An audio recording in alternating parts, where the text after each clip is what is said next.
Om Tava Kathamritam Tapta Jeevanam Kavibhiriditam Kalmashapaham Shravanamangalam Srimadadatam Bhuvigrinanti Ye Bhurida Jana. Sri Sri Ramakrishna Kathamrita, the Gospel of Sri Ramakrishna, Sri Ma Kathita, as told by M. Mahendranath Gupta, a disciple of the Master. Dakshineshware Thakur Sri Ramakrishna, Dvitiya Darshan, Guru Sishya Samvad. Sri Ramakrishna in Dakshineshwar, second meeting of M with the Master, and dialogue between Sri Ramakrishna and M, the Guru and the disciple.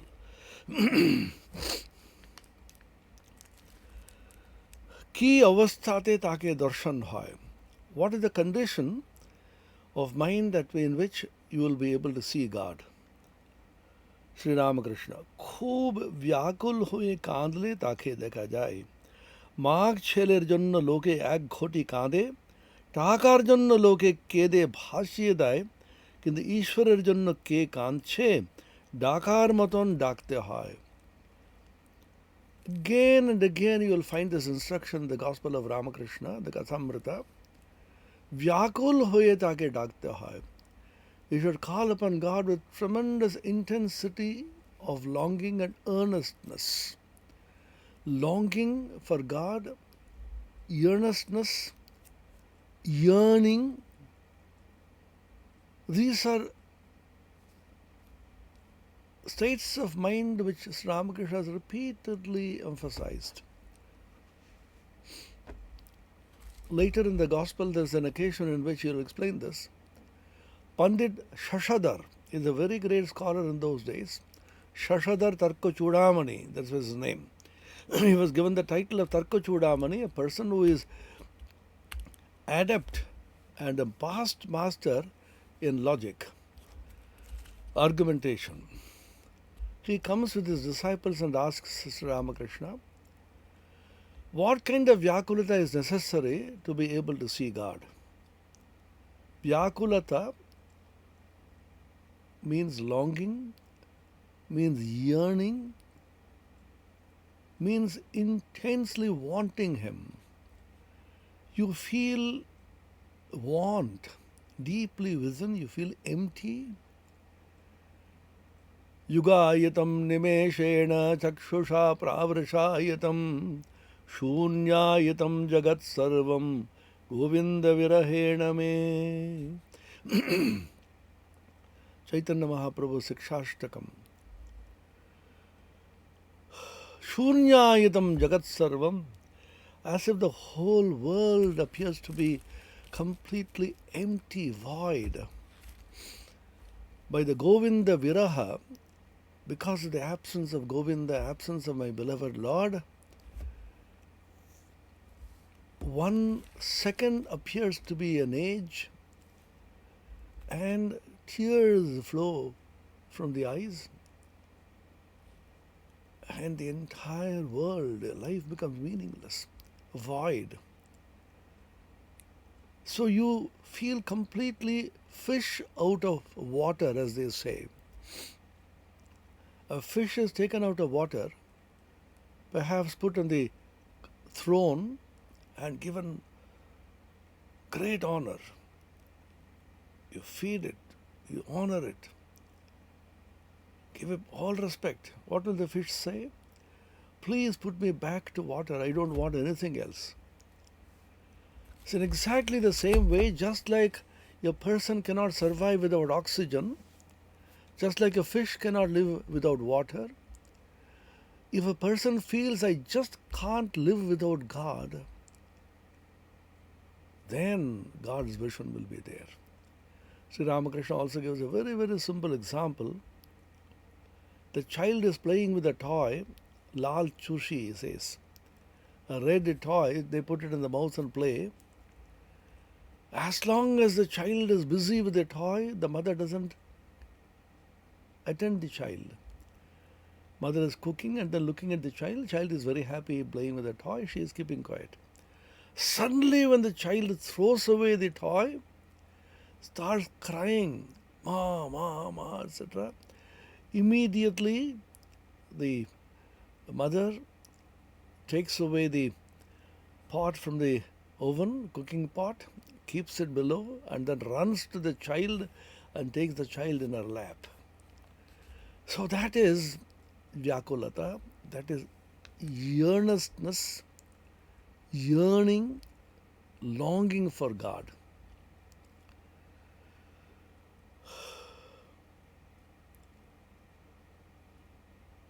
So Ramakrishna told Shashada this kind of longing. What kind of longing?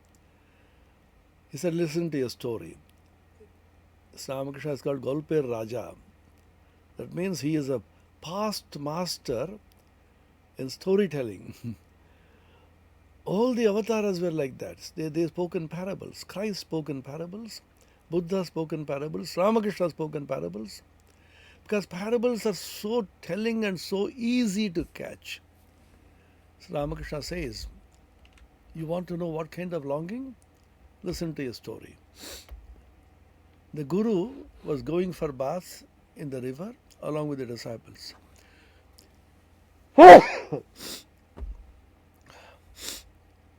When one of the disciples was bathing with his head inside water, suddenly the Guru held his head, would not let it go. The disciple was panting for breath and crying, "Oh, what are you doing to me? Please leave me. I can't breathe." He's not able to say even that. The Guru would not let him go. After a long time, allowed him to come up. Then the disciples,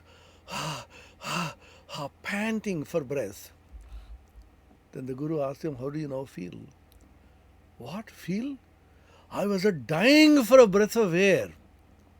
Then the Guru smiled and said, "If you can have this kind of Vyakulata, if you can feel this kind of longing and yearning for God, then you will be able to see Him."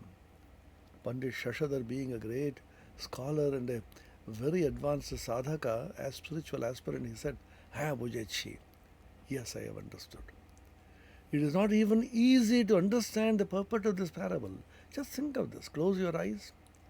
Imagine the entire parable from the beginning to end and realize the intensity of longing which a person feels for a breath of air.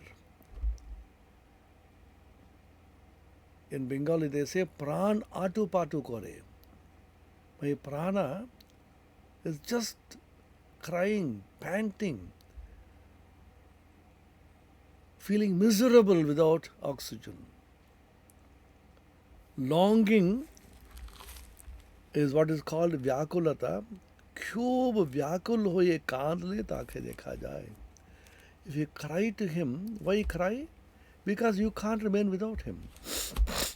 You are so deeply absorbed in God's thought, and just like a fish cannot live without water, just like a living person cannot live without oxygen or air, you just can't live without God.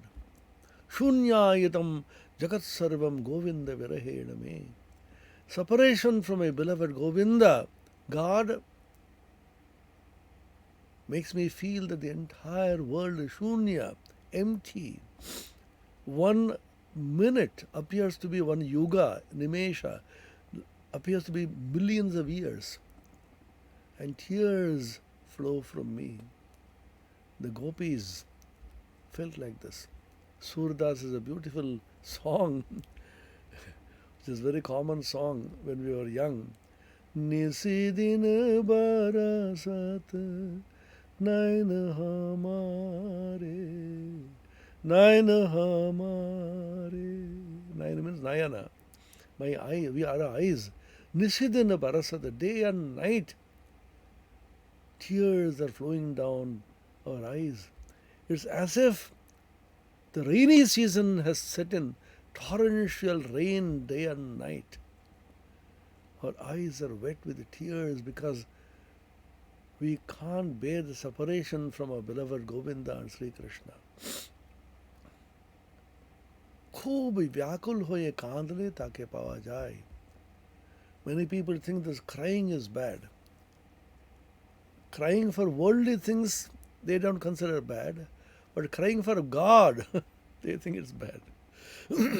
He says, মাগ ছেলের জন্য লোকে এক ঘটি কাঁদে, টাকার জন্য কেঁদে ভাসিয়ে দেয়, কিন্তু ঈশ্বরের জন্য কে কাঁদছে?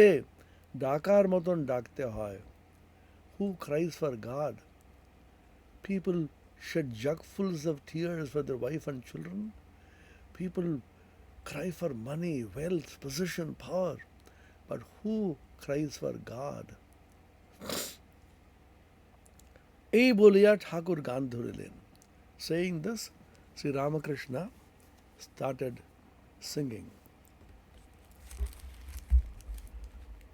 ডাকো দেখি মন ডাকার মতো কেমন শ্যামা থাকতে পারে, কেমন শ্যামা থাকতে পারে, কেমন কালী থাকতে পারে.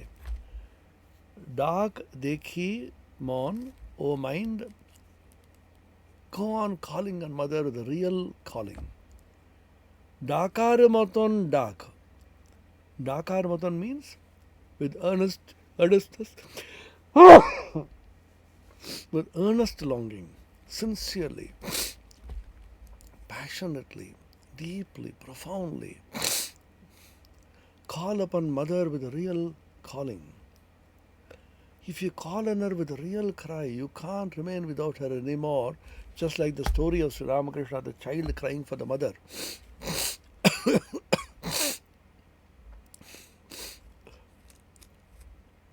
How can Shama withhold herself from you? How can Kali be away from you? When the child calls on the mother with earnest longing,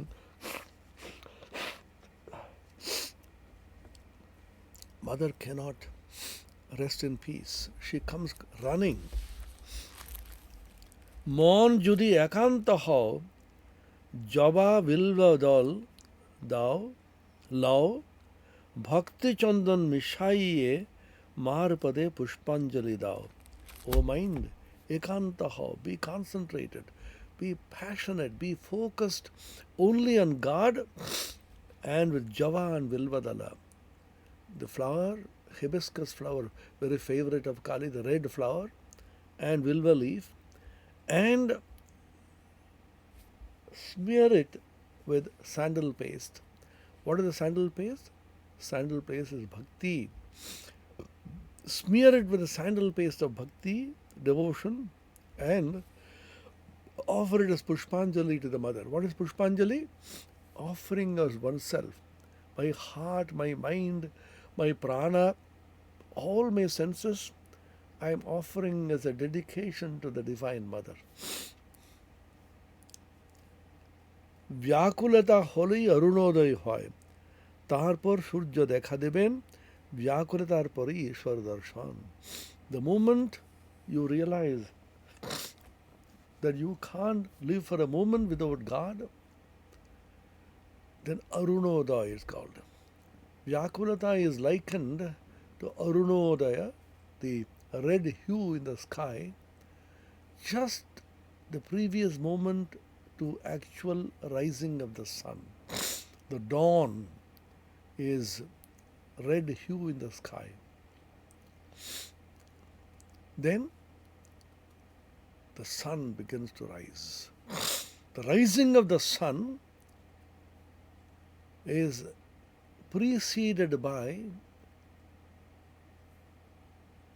the orange red hue in the sky, Arunodaya. Sri Ramakrishna likens Vyakulata, yearning, longing, earnestness to this Arunodaya, the red hue. That gives you a signal that immediately the sun is just going to rise. Vyakulatar pori Ishwar darshan.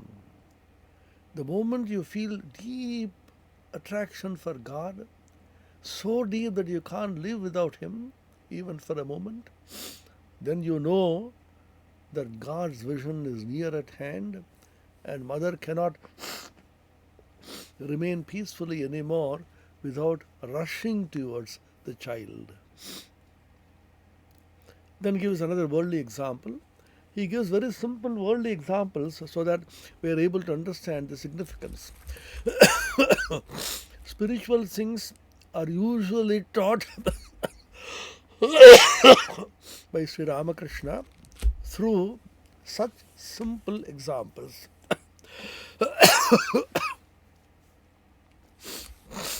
Because our minds are so gross,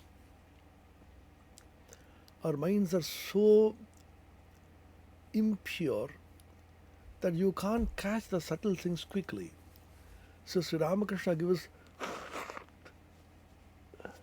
very simple examples by which you will be able to connect yourself to these divine thoughts.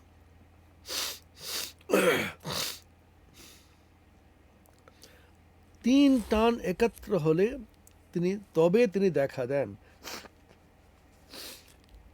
If three kinds of pull, three kinds of attractions are joined together in one, then you will be able to realize him. What are the three?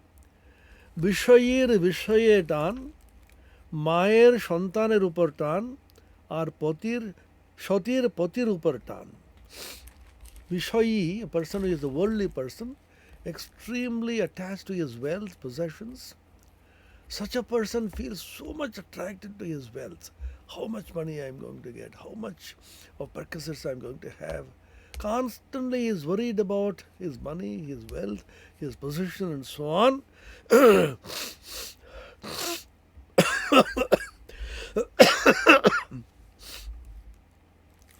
Vishayer upar tan.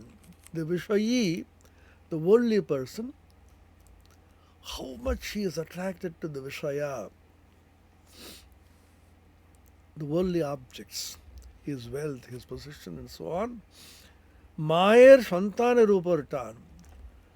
The attraction which the mother feels toward the child. The mother knows what is good for the child. The child is suffering or happy. She may be far away, still the mother heart beats in unison with that of the child. Child is suffering somewhere, the mother immediately can feel. Child is not well, mother can feel it within. She feels deeply drawn, attracted towards the child. Mayer Shantaner upar tan, or Shotir Patir upar tan. Shoti, a chaste wife, devoted only to the husband. How she is attracted to a husband who is equally intensely devoted to the wife alone. This is a very rare quality. You get married and you can think of only the wife as your very own, and the wife also is attracted only to the husband. So the relationship between the husband and wife in that case is transformed into something very pure, very holy, very elevating. So he gives this example also.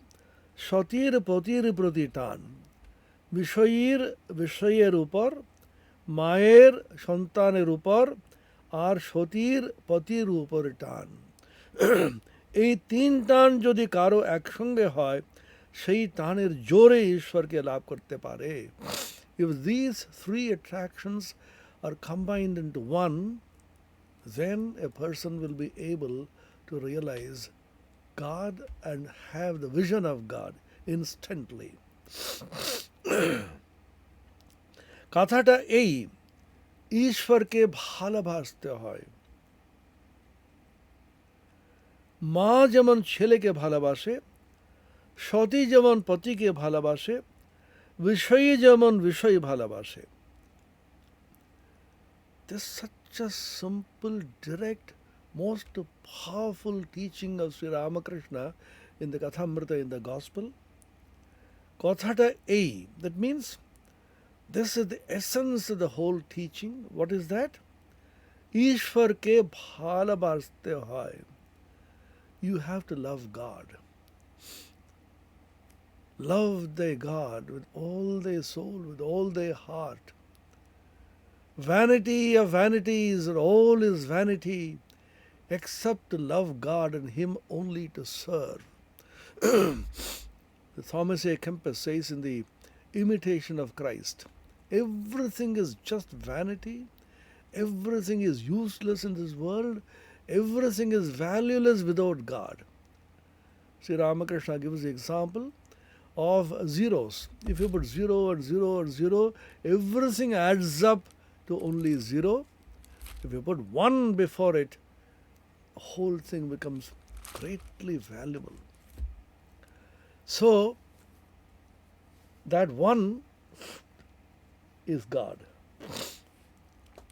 So, the essence of the whole teaching, the secret in spiritual life is so simple. But a secret becomes simple, we don't give it importance.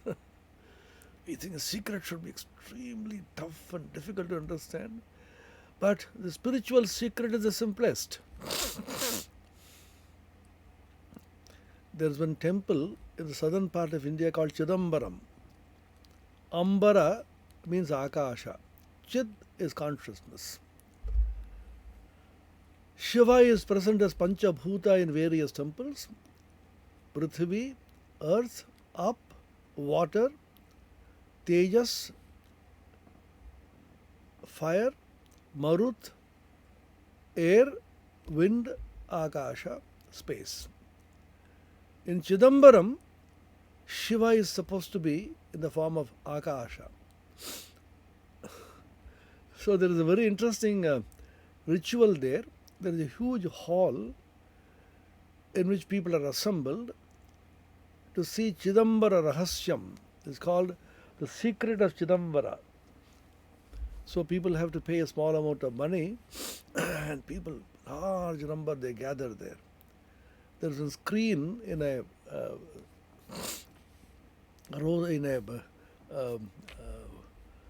hall, kind of a stage is built, and everybody says, now look, Chidambara Rahasyam, the secret of Chidambara. See, they open the screen, nothing is there, they close it. Chidambaram, you have seen, now go. You will say, what is this? Akasha. There is nothing. The secret of Chidambaram is Chida Akasha, which is represented by this Akasha. It's so subtle, so elevating, so extraordinarily spiritually rewarding that we think we don't understand anything because it's the simplest. Nothingness is the simplest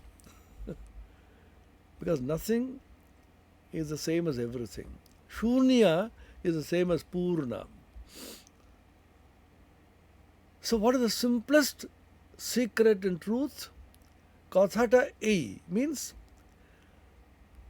the real truth is, the fact is, what is that? व्याकुल हुए ईश्वर के भालोबासते हुए. You have to love God with all your heart. Just like a mother loves the child, just like a chaste wife loves a chaste husband, just like an extremely worldly person loves his wealth. If all these three attractions become one, you love God so intensely that you just can't remain for a moment without God. You are absorbed in Him, you live for Him, you eat for Him, you think of Him constantly. And you cannot be separated from Him. It remains union with God is the result. তাকে ভালোবাসতে হবে.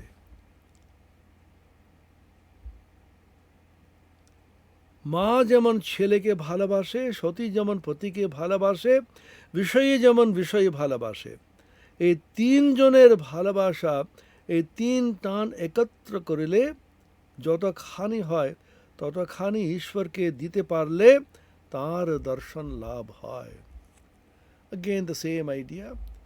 If you can love God with the same intensity, which is a combination of these three attractions: attraction of a mother towards a child, attraction of a chaste wife towards a husband, attraction of an extremely worldly person towards the wealth and the possessions. If these three attractions combine into one, as it were, then you see God. তার দর্শন লাভ হয়। এই তিনটা একত্র করলে যতখানি হয় ততখানি ঈশ্বরকে দিতে পারলে তার দর্শন হয়। व्याकुल होए ताके डाका जाए. Again, same idea. How many times in the gospel he repeats this? In fact, it's called Vyakulata Yoga by Rajagopalacharya, who wrote a book, Ramakrishna Upanishad. He says there, so Ramakrishna, as it were, discovered a new yoga, new path. We talk about Karma Yoga, Jnana Yoga, Bhakti Yoga, Raja Yoga, so many different kinds of yoga, Bhakti Yoga. He says Vyakulata Yoga. Yoga is getting united with God. Vyakulata is the longing. Longing yoga. Yearning yoga. Crying to God with such earnestness that you can't really feel separate from Him. The longing yoga will lead you to God. बिड़ालेर छाना केवल mu mu करे माँ के डाकते जाने. Again, he gives the example of a small kitten. There are two kinds of bhakti spoken of in the Bhakti Shastras, in the devotional scriptures. One is the kitten type of bhakti. The other is the monkey type. Marjaranyaya and Markatanyaya. The kitten, the Marjara, knows nothing except the mother. Wherever the mother keeps it, it simply stays there and says mew, mew, mew. And immediately the mother rushes and feeds it, takes it in the lap and caresses it, fondles it, gives her affection. But the Markata, the monkey, is cleverer. The baby monkey holds on to the mother monkey with such grip that wherever the other monkey jumps, he is holding on, doesn't fall. What is the difference between these two kinds of bhakti? In the monkey type of bhakti, the devotee of God, the aspirant, calls on God, sings of God, practices sadhana to realize God. But the Vyakulata Yoga is not that kind of bhakti. The kitten type of bhakti, the devotee realizes that he has no courage or capacity to be able to do anything. Sharanagati, surrender, prapatti to the completion, total. It doesn't have the strength even to call on the mother. It simply says mew, mew, mew. Then the mother comes rushing. The self-effort is also totally gone. This is a great riddle in spiritual life. How much of self-effort is required and how much of divine grace will make you realize God.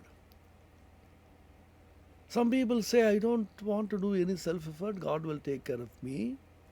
You may say that provided you have that kind of spirit of surrender. Sri Ramakrishna again gives a beautiful story. There's a bird was sitting on the mast of a ship. And the ship was an anchor. The bird was sitting on that. And after some time, the ship started moving into the sea. The bird did not realize it. It was quietly sitting on the top and perhaps slept away. When the ship moved deep into the sea, suddenly the bird realized, oh, I have come so far away from the land. I have to go back home. My nest is there, my children will be there, and I have to fly back home. Started flying and flying and flying, but it has come so deep into the sea, it was seeing water, water everywhere. It's moving, it's flying towards the east, flying towards the west, flying towards the north, flying towards the south. No land is seen anywhere. It tires its wings because extremely exhausted. I can't fly anymore. Comes back and sits on the mast of the ship, completely unconcerned. I can't do anything more. Let me just sit here. This is Sharanagati, surrender. Sitting in the ship should come after flying, not before it. Before flying, you have a propensity to fly, you have a desire to fly, you have an inclination to fly. That is sadhana. You go on doing sadhana. But when you know that the infinite can't be attained by finite sadhana of the mind, when you realize that which is infinite and absolute is not realizable by the relative mind, then you completely stop all self-effort. Not that you stop it, self-effort completely drops away. You can't do it anymore. You realize the stupidity of the finite mind trying to explore into the infinite, the absolute, and realizing it. Then it simply drops all effort, all thought drops away. The mind is extinguished and destroyed, and God alone remains. The Atman or Brahman alone shines forth. Called Amani Bhava in the Upanishad. The Mandukya Upanishad talks about Amani Bhava. Mana, mind, becomes no mind. There is a beautiful story in this regard. Swami Atmapriyananda-ji was a great disciple of Sri Ramakrishna, a sannyasin disciple, who was a great Vedantin. He used to make a lot of self-effort, meditation, tapasya, always encouraged and inspired the younger brahmacharis to go meditate. He was just sitting quietly, and a few disciples, few brahmacharis, sannyasins came to join him in conversation. One of the very young monks told Swami Atmapriyananda-ji, I have now found out the way to success in spiritual life. Sri said, what is the way you found out? To sit quietly in the mast of the ship like the bird in Sri Ramakrishna's parable. That means completely abandon all self-effort and surrender totally, quietly depending upon God. That's what he meant. Atmapriyananda nodded his head. Oh, that's excellent. Smiled and said, but when did you fly at all? It's a very telling story. There is a world of difference between quietly sitting before flight and quietly sitting after flight, when you have completely and totally realized the futility of flight. Before flight, you have not realized the futility. You think I should fly, you think I should do this, I should do that. When you realize completely that it's futile to fly, then you surrender, abandon your individual effort totally. Not that you abandon it with the ego, then once again there's a problem. I shall abandon my effort. Once again the ego asserting I shall abandon. Your effort just drops away because you realize spontaneously, naturally, the futility of self-effort. They call marjaranyaya, the kitten type of devotion. Prapatti. बिड़ालेर छाना केवल mu mu करे माँ के डाकते जाने, माँ ताके जेखाने राखे, সেইখানেই থাকে. কখনো হেসলে, কখনো মাটির উপর, কখনো বা বিছানার উপর রেখে দেয়। It simply stays put. Wherever the mother cat keeps it, the little kitten stays wherever it is kept. Sometimes on the ground, sometimes on the bed, sometimes near the oven, but it quietly stays there and calls mew mew because it doesn't know anything except the mother. আর কষ্ট হলে, তার কষ্ট হলে সে কেবল mu mu করে ডাকে, আর কিছু জানে না। When there is any difficulty which comes to the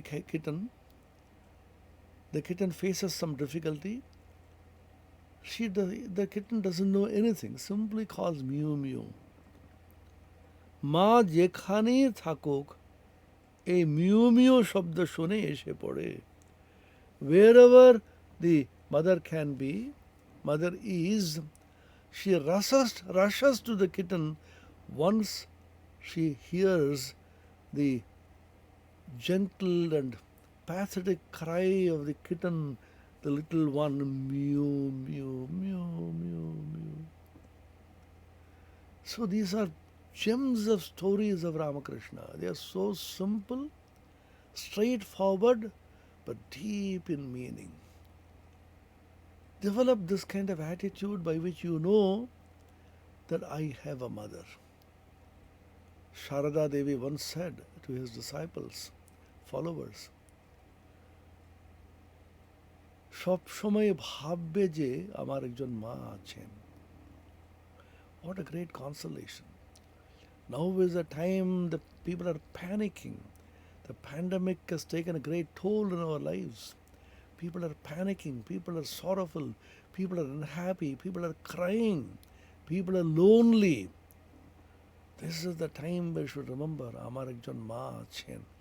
I have a mother. Holy Mother said, constantly remember and tell yourself, I have a mother. Just like a little child, when children quarrel, they will say, oh, I will go and tell my mother. Ami maa ke bolo debo. That means the child knows I have a mother to protect me, to fondle me, to caress me, to feed me. For every problem in life, I have only one recourse to the mother. I used to see children playing with the mother. Sometimes the mother gets into a very bad mood for some reason, and the child is constantly pestering and troubling the mother. Mother simply pushes the child and gives it a small thrashing. And the child, you know what it does? It doesn't run away from the mother. I used to think, Hare, come on, run away. The mother is angry. She will beat you more. Don't be near the mother. No. You know what the child does? So touching and so moving and so tellingly educative. What is that? It hugs the mother and cries all the more. I used to think, why is it that the child is doing this? Because the child is not acting from the intellect. We, the so-called educated people with a stupid intellect, we will logically think, now when the mother is angry, she will beat me more. If I stay near, let me run away. But the child is operating from the innocence of the heart of love.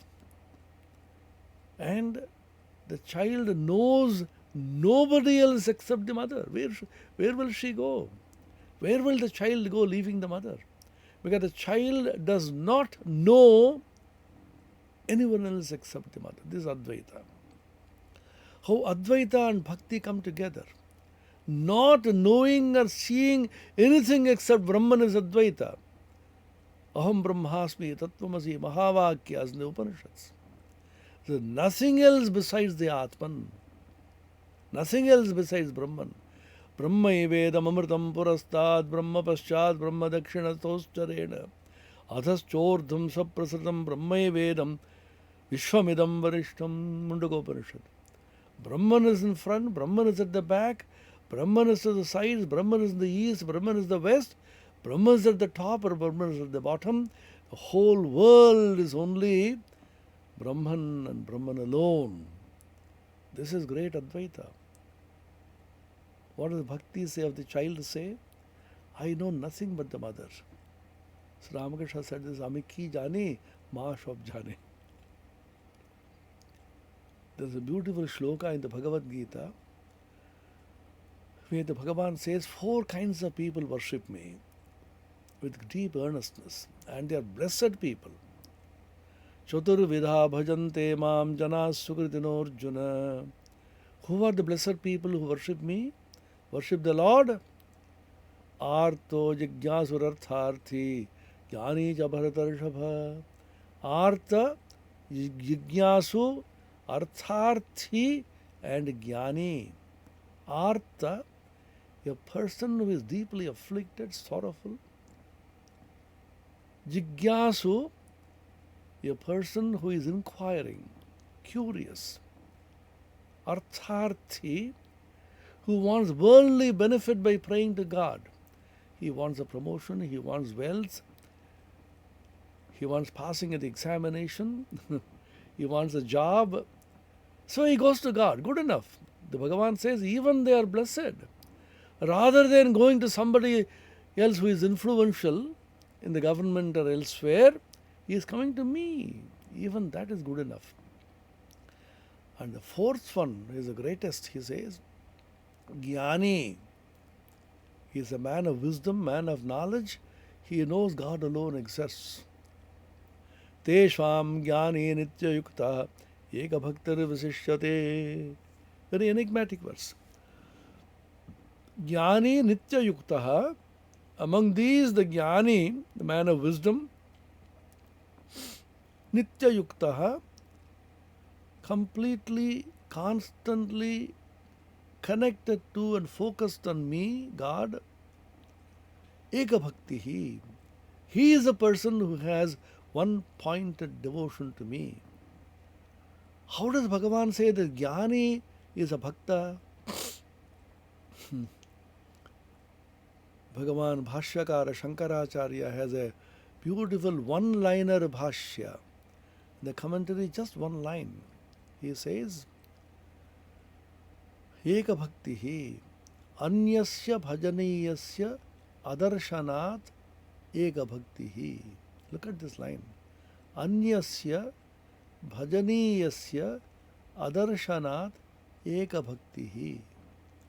He is eka bhakti, one-pointedly devoted to me because he does not see anything besides me to be devoted to. Look at this very carefully. Try to understand the depth of it, the intensity of meaning.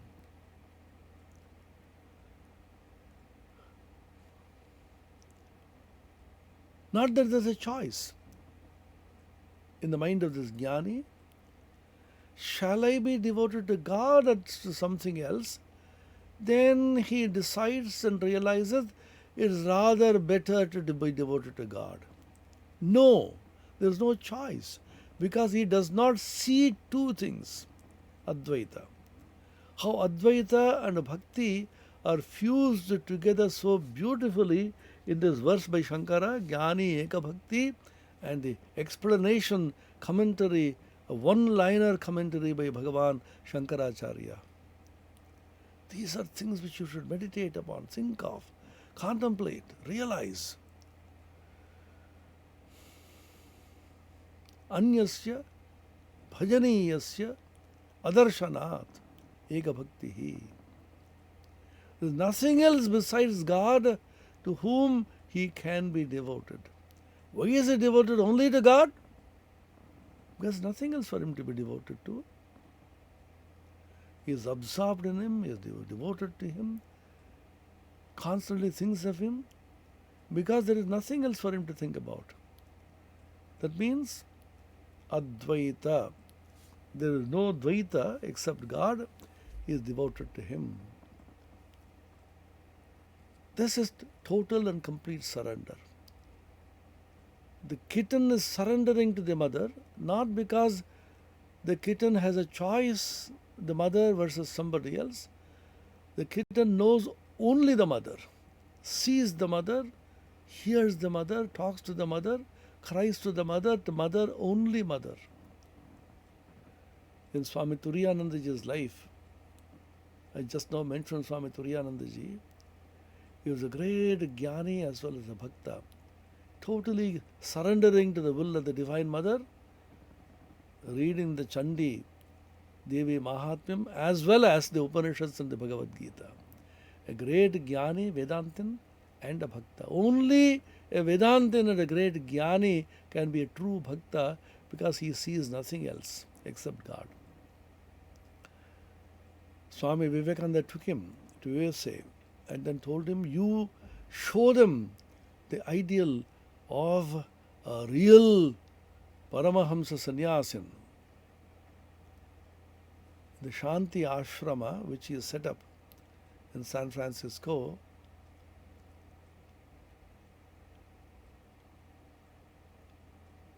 he lived with a group of disciples and taught them constantly.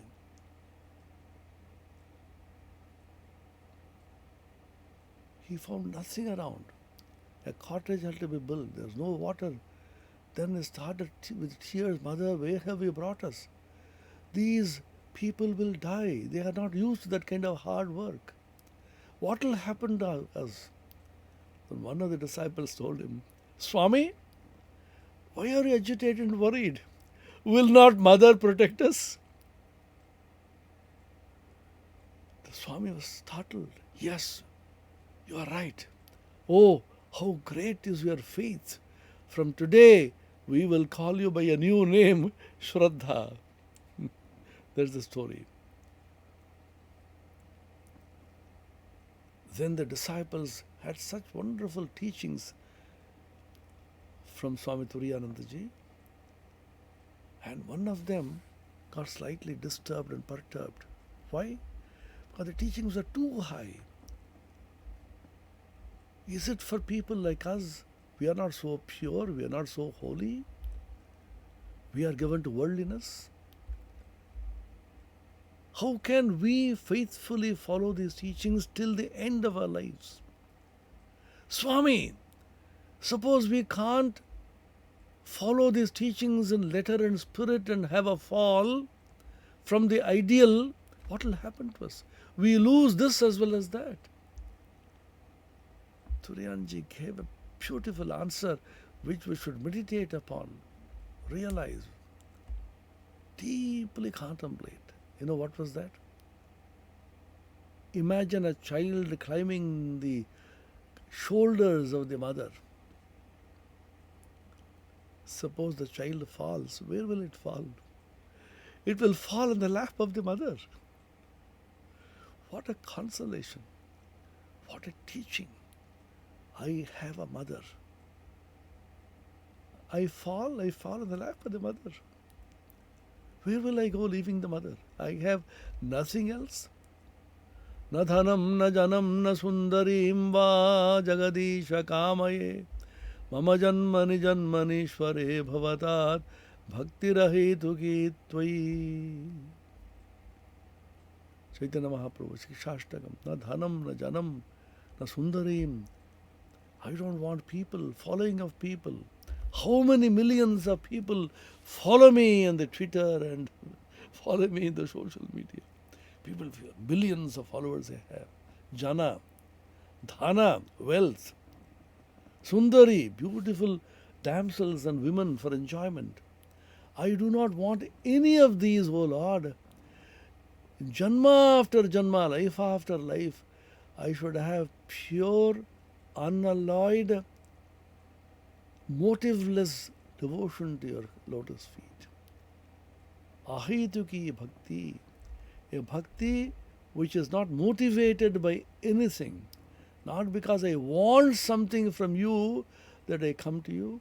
I just come to you out of my tremendous attraction for you. Ahituki bhakti. We don't want anything from the Lord. I just love Him because He is my most beloved.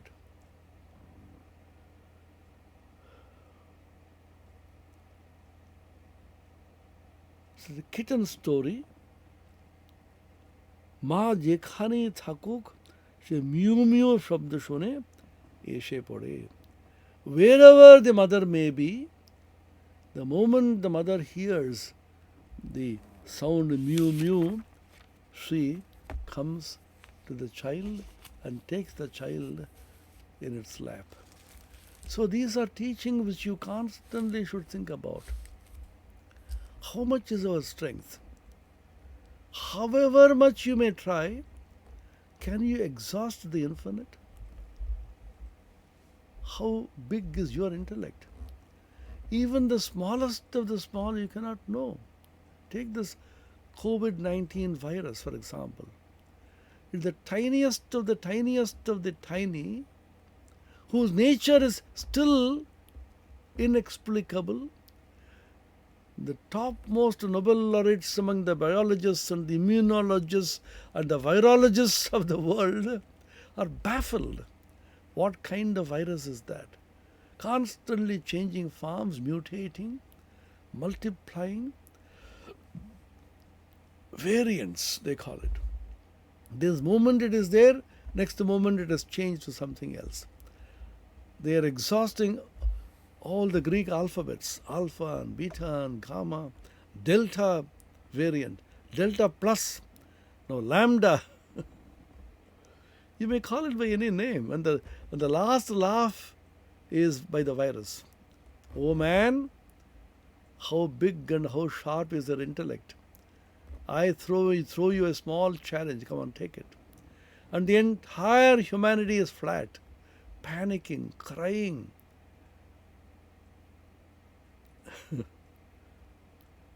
And we are so proud of our intellect, intellectual achievements, sciences, technologies. How much is your technology? Julian Huxley, the famous biologist, once wrote, that is quoted by Swami Yatishwaranandaji in his introduction to the book called Divine Life. It's a beautiful small quote. Julian Huxley says, you can exactly predict the orbit of the sun or the moon or the planets. Where will the planet be after several years? When will the next solar eclipse occur after 100 years? Exactly you will be able to predict. Because you are dealing with dull, dead, inert matter. But where is the consciousness, life? Something totally different. Julian Huxley says, but you cannot predict the orbit of a common housefly. Very often we have seen a mosquito is sitting here and is biting me. This fellow has to be. So I go carefully and say, and the mosquito goes and sits there. Now see, now what? Man is helpless before a small mosquito or a virus. Life and consciousness, they introduce something which is unpredictable. The unpredictability and the uncertainty of life is something extraordinary which you can't so easily solve. All of us said, now is going to be over. We are almost conquered. Then the virus has the last laugh, comes back with Delta Plus. Hey, where were you? I've come back. Oh, there's a second wave, third wave, fourth wave. Go on counting the waves.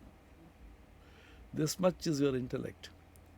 How poor, how silly, how stupid is man's intellect, and how huge his egoism.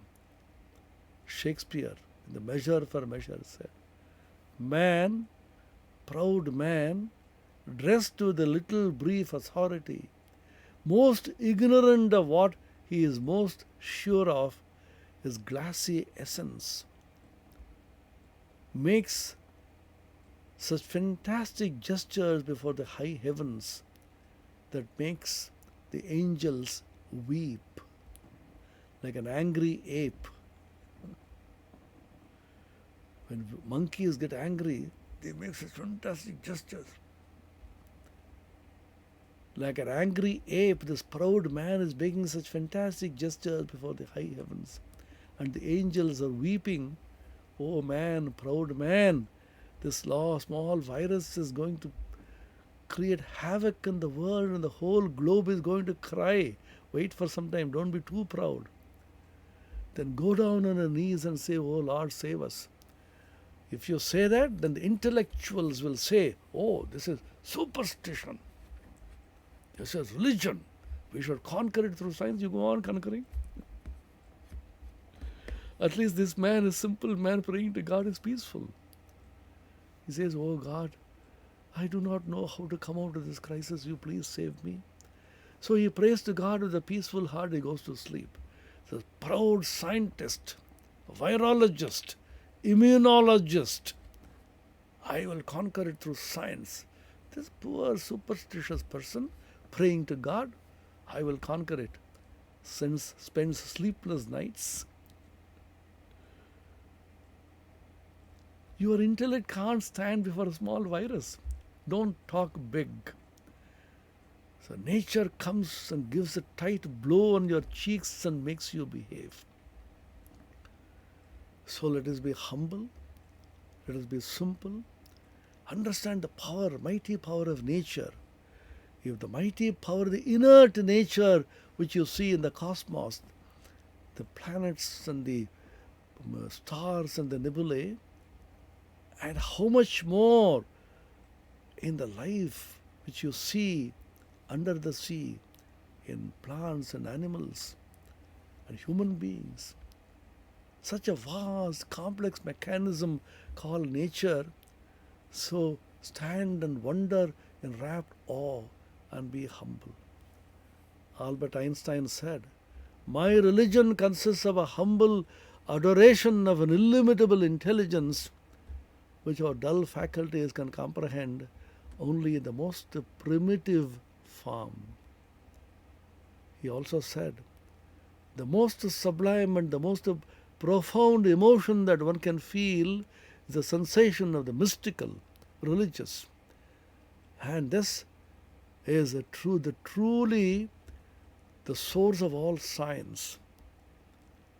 To know what is impenetrable really exists, manifesting itself as the highest wisdom and the most radiant beauty, which our dull faculties can understand only in the most primitive form. This feeling is the center of all religiousness. Is truly this cosmic, religious and mystical consciousness is the source of all scientific research. He who is a stranger to this emotion, who could no longer stand and wonder in rapt awe, is as good as a dead. This cosmic, religious and mystical consciousness is truly the mainspring of all scientific research. This is Einstein speaking.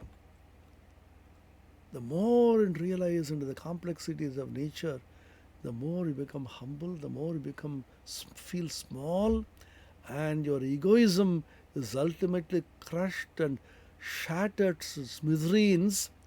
Then you call upon the supreme being called God. Nature is so complex and so wonderful. How much more should be the supreme illimitable intelligence which empowers nature? This is the message which the Kathamrita, the Sri Ramakrishna's Leela, this gospel repeatedly gives us. Cry to God with a real cry, with humility and complete egolessness, the innocence of a child. Call on Him, and He shall respond and protect you. Om Niranjanam Nityamanantarupam Bhaktanukampa Vigraham Vai Ishavataram Parameshamidyam Tam Ramakrishnam Shirasa Namamaha. Om Shanti Shanti Shanti. Harihi Om Tat Sat. Shri Ramakrishna Arpanamastu.